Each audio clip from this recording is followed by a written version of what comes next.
فرماتے ہیں کہ جو اللہ کا نیک بندہ ہوتا ہے وہ سلام میں پہل کرتا ہے، وہ پہلے سلام کرتا ہے۔ حضرات، تو ایک طرف تو یہ حال ہے اور دوسری طرف ہمارا حال یہ ہے۔ اے بابو پلیز، شاید آپ جلسے میں سننے آئے ہو کہ ادھر آئے ہو؟ سننے آئے ہو یا آپریٹر ہو؟ اچھا تو جاؤ بیٹھو، ٹھیک ہے، زیادہ شور مت کرنا، آپریٹر والا ہی کام کرنا بس۔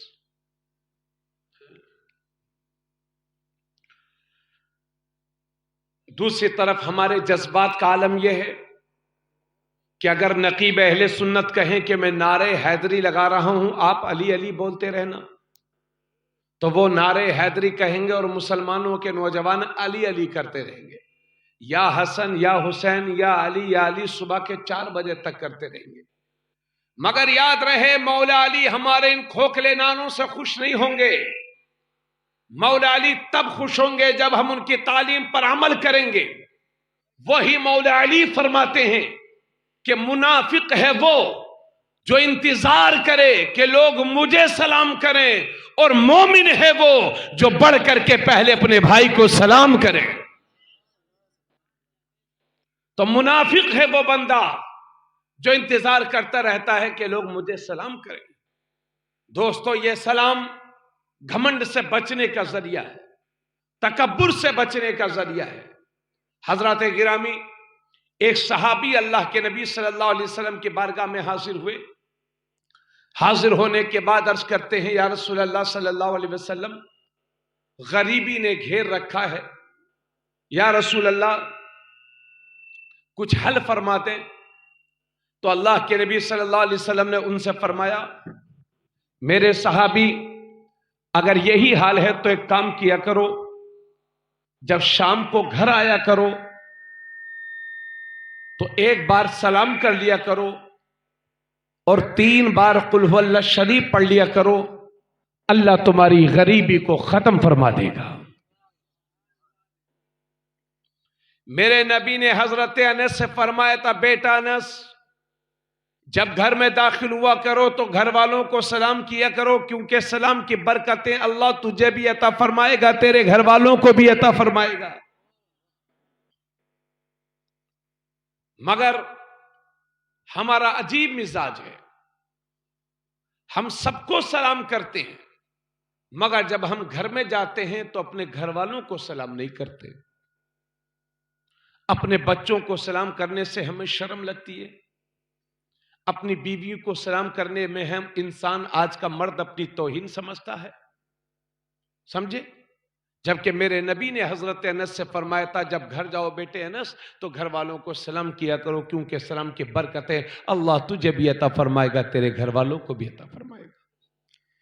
اسی وجہ سے میں نے وہ حدیث پڑھی تھی کہ آقا کریم صلی اللہ علیہ وسلم ارشاد فرماتے ہیں کہ جس نے میری کسی سنت کو مضبوطی سے پکڑا، اللہ اسے 100 شہیدوں کا ثواب عطا فرمائے گا۔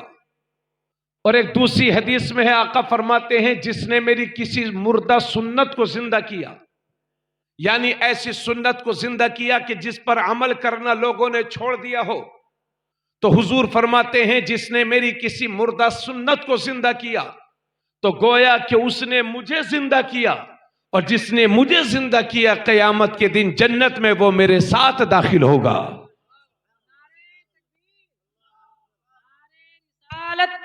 مسلک اعلی حضرت جشن عید میلاد النبی، نعرہ تکبیر، نعرہ رسالت، واہ ماشاءاللہ۔ اور ایک اور حدیث پاک میں اللہ کے نبی صلی اللہ علیہ وسلم فرماتے ہیں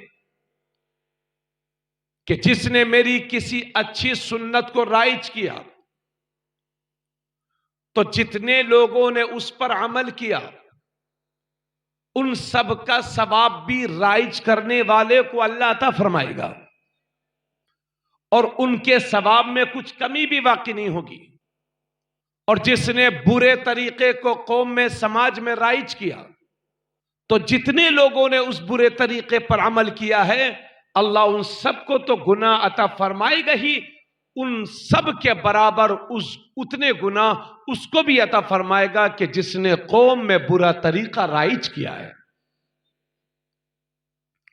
اس لیے میرے بھائی، زندگی میں کچھ کر نہ سکے تو کم سے کم ہمیں یہ چاہیے کہ اپنے نبی کی سنتوں کو زندہ کریں۔ دیکھیے، ہمارا عجیب مزاج ہو گیا ہے، ہم سب کو سلام کرتے ہیں مگر اپنے گھر میں داخل ہوتے ہیں تو گھر والوں کو سلام نہیں کرتے، ہے نا؟ اور اگر کوئی گھر میں اپنی بیوی کو سلام کرتا بھی ہے تو لوگ اس کا مذاق اڑاتے ہیں، بھئی یہ تو بیوی کا غلام ہے نا، یہ بیوی کے آگے ڈرا ہوا ہے، بیوی کو سلام کرتا ہے۔ تو ہم یہ سمجھتے ہیں کہ جو بیوی کو سلام کرتا ہے وہ بیوی کا غلام ہوتا ہے، مگر میں نے حدیث میں پڑھا ہے، اپنے علماء سے سنا ہے کہ جب میرے نبی اپنے گھر میں داخل ہوتے تھے تو اپنے گھر والوں کو سلام کیا کرتے تھے، اپنی بیویوں کو سلام کیا کرتے تھے۔ پتہ چلا بیوی کو سلام کرنے والا بیوی کا غلام نہیں، میرے نبی کا غلام ہوتا ہے۔ اس لیے جب اپنے اے بھائی صاحب رومال والو، اب آپ بیٹھ جاؤ، تھوڑا ٹائم ادھر بھی دے دو، بہت گھوم لیے، عشاء کے بعد سے گھوم رہے ہو، عجیب ماحول ہے یار، لوگ بالکل جلسوں کو ہنسی مذاق بنا کر، مولانا لوگ سب بھاگ گئے، کیوں بلایا تھا بھائی مجھے؟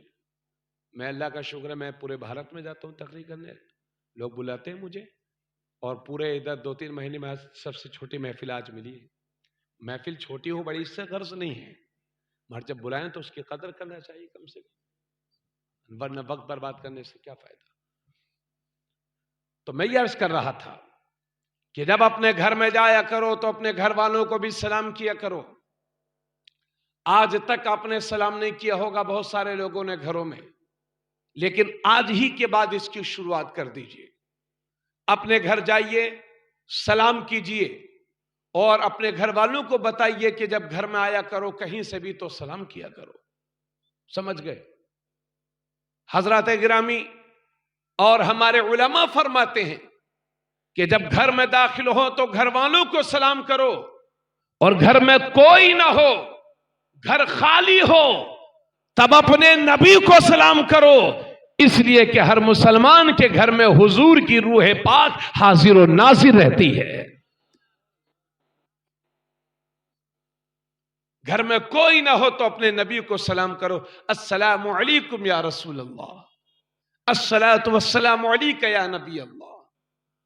تو سلام کرنا میرے نبی کی سنت، لیکن گھروں میں یہ طریقہ رائج نہیں ہے، بھول گئے ہیں سنت کو لوگ۔ آپ یہ ذمہ داری اٹھا لیجئے اور اپنے گھر میں داخل ہو کر گھر والوں کو سلام کیجئے، اور بتائیے اپنے گھر والوں کو کہ گھر والوں کو سلام کرنا میرے نبی کی سنت ہے۔ آقا حدیث شریف میں ہے کہ جب نبی کریم صلی اللہ علیہ وسلم، حضرت یہ کورے کی بارش ہے، وہ والی بارش نہیں ہے جو آپ سمجھ رہے ہیں، ہاں شبنم کی۔ کیا نام ہے حضرت آپ کا؟ مولانا دلشاد صاحب۔ اچھا، مولانا ایوب صاحب کون ہے؟ اچھا، مولانا ایوب صاحب۔ ہمارے جب سرپرست جلسے ہی چلے جائیں گے تو بتاؤ ہم کیا کریں گے؟ ہاں ٹھیک ہے، توجہ چاہوں گا۔ کھانا کھلانے کے لیے عوام کو لگا دیا کیجیے، آپ لوگ اسٹیج پہ ہی بیٹھا رہا کیجیے تاکہ صحیح سے جلسہ چلتا رہے جی، کیونکہ گاڑی کے ڈرائیور صاحب چلے جاتے ہیں تو گاڑی کھڑی رہتی ہے۔ جی سمجھ گئے بھائی؟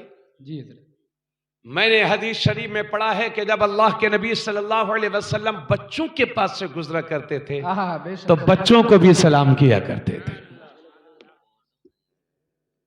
ہمارے بعض بوڑھوں نے، چونکہ میں بھی گاؤں کا رہنے والا ہوں، میں گاؤں میں ہی پیدا ہوا ہوں اور میرا گھر بھی گاؤں میں ہی ہے، حج بھی گاؤں میں ہے، وہ الگ بات ہے کہ میں مہانگر میں بھی رہا ہوں، قصبوں میں بھی رہا ہوں، ماشاءاللہ۔ بریلی شریف میں نے 5 سال پڑھایا، اللہ کا شکر ہے، نانپارہ میں تو ابھی رہ ہی رہے ہم۔ تو ہم یہ دیکھتے ہیں گاؤں میں بعض بوڑھے اتنے، کیا بتاؤں آپ کو، ایسے ہو جاتے ہیں صبح کو اٹھیں گے فجر بعد تو جب تک سوئیں گے نہیں وہ کم سے کم 150-200 گالی روزانہ دیتے ہیں۔ اور اگر انہیں کوئی سمجھائے کہ مولانا دلشاد یہ مولوی جمعہ دن یہ ہمیں سمجھائی تھے کہ اسلام کیا ہے، ہم نہ جانی تھے،